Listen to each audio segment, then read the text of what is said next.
Денес во куќата на фудбал беше извлечена ждрепката за новата сезона во втората македонска фудбалска лига, со што се познати двојките за првото коло. Меѓутоа е познат и целиот распоред, за што ќе објави телевизија М-нет. Во првото коло, ланскиот прволигаш Брегалница на домашен терен, односно на градски во Штип, ќе се соочи со некогашниот прволигаш Победа од Прилеп. Ланскиот прволигаш Македонија Ѓорче Петров стартува на домашен терен против Охрид. Детони Плочковица ќе игра дома со Новаци, Осово на домашен терен против Вардар Неготино.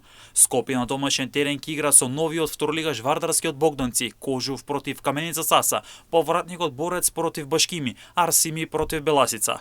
Во новата сезона нови второлигаши се Борец кој се врати експресно по една година, како и Вардарски од Богданци кој се врати после 27 години, а пак од прва лига испадна Брегалници Македонија Ѓорче Петров, кои во новата сезона ќе се надпреваруваат во второлигашкото друштво. Главни фаворити за местата кои водат во прва лига се ланските прволигаши Македонија Ѓорче Петров и Брегалница. Новата сезона во втората лига започнува на 17 август, а исто така во новата сезона продолжува одличната соработка на телевизија М-нет и Фудбалската федерација на Македонија, со што и во новата сезона ќе имате можност да следите надпревари во живо преку директни преноси на телевизија М-нет. И во новата сезона ќе се организираат отворени студија за време на преносите на телевизија М-нет со гостин, анализи и разговори, како и избогатена графика каде ќе има комплетна статистика од самиот надпревар.